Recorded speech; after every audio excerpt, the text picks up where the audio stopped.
Like to welcome Zach Kidd. Where are you, Zach?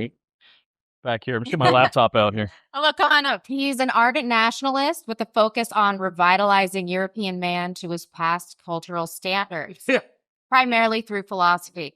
Additional focus is held on what is deemed revisionist history, as well as educating on the current problems Europeans face on a global scale.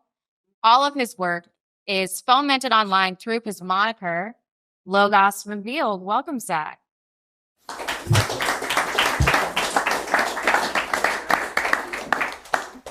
Thank you. You're welcome.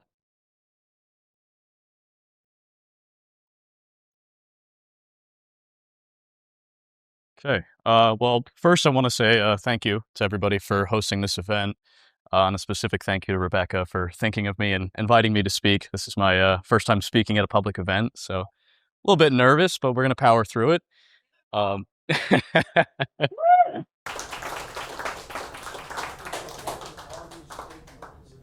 Thank you kindly, and thank you to everybody for coming out to this event. It's nice to see people organized and actually participating in something that is hopefully going to help better the situation that we all live in today.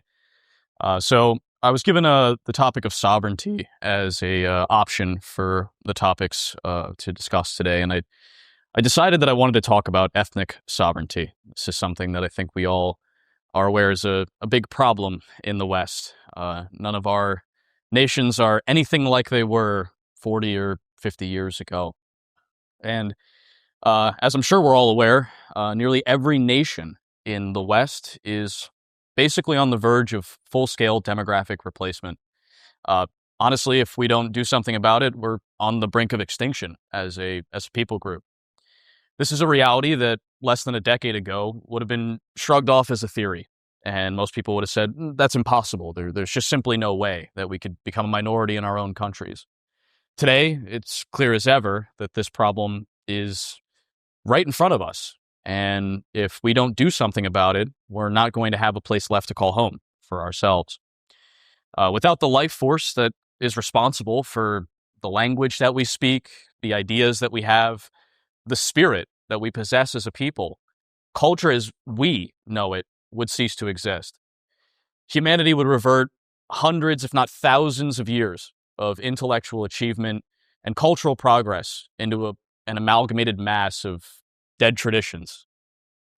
Our enemies, both foreign and domestic, will call this hateful or bigoted. I'm sure we've all heard that term hurled at us once or twice before. And this is just an attempt to emotionally paralyze us so that we don't want to talk about the issue, or we're too afraid to say something about the circumstances that we all see in front of us. This is their only defense tactic. There is obviously no room for nuance or argument on this issue. As it stands, white Europeans are an ethnic minority in every major U.S. city with a population of over 1 million. That's a stark contrast compared to 40 years ago, when all of those same cities upheld us as an 80+% majority. In most cases, we were a 95% majority in these cities. This same trend is marked throughout all of Europe. What hastens this problem is the millions of Europeans today who choose to either ignore it altogether, or those who rejoice in their own demographic extinction, which I'm sure we all know a couple of those folks. The latter, I don't think, is worth discussing. They're too far gone to ever actually accept the situation that we are in or do anything to help us in fixing that situation. The former, however, they do have room for redemption. Today, most of them are apathetic, and they turn their heads at the thought of even discussing this topic due to fear of mostly social pressure, or just simply they're cowards who are merely afraid of being judged for caring about something that anybody with common sense should just care about, right? The same way that a lion in the wild cares about its existence, we as people should care about ours. I think that's very reasonable for us to think.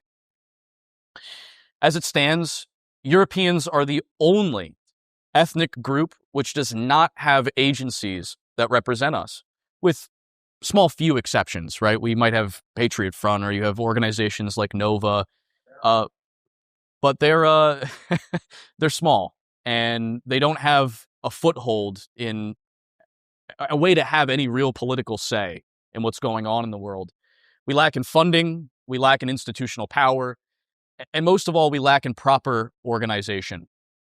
If we wish for the millions of our people who are currently apathetic and afraid to discuss this issue to ever follow us and join us in this struggle, our most pertinent duty is organizing.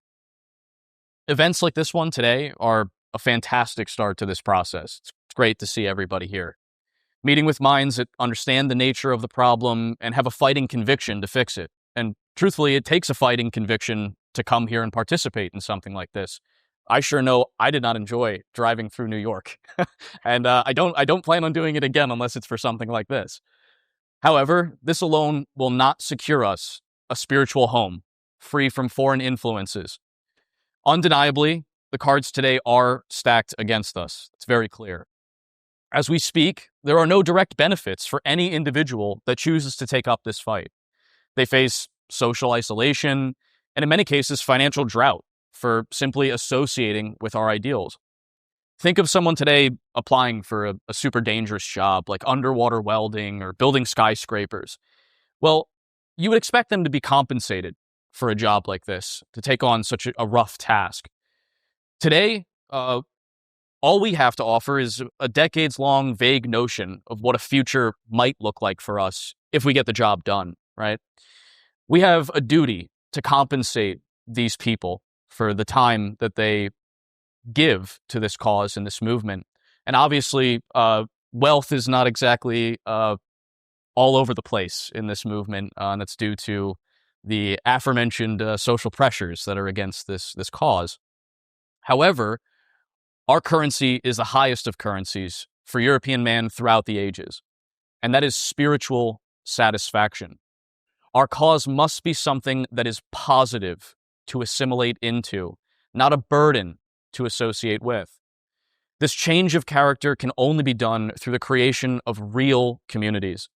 This is how sovereignty can and will be achieved. Many today talk about community loosely and claim their love for their people. Yet every chance they get, they tear down their fellow man over a slight difference in political views, or even a disagreement in regard to how the message itself should be spread, what words we should be using. This is something that we've all seen. It is time that we drop our ego and our pride around these issues and learn to associate on the basis of the vast majority of things that we do agree upon, rather than disassociate due to the minute details that we cannot see eye to eye on. Every other people group on this planet is gaining an institutional power and numerical strength in the West because they understand this simple concept. They back their own no matter the circumstance.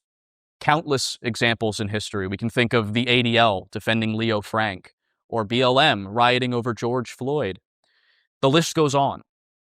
Yet the moment one of ours is wrongfully imprisoned or politically persecuted, we choose to write them off because we don't like their methods or the language that they use, or we disagree with them on religion, or hell, maybe we just don't like the fact that they have a couple tattoos that we're not a fan of.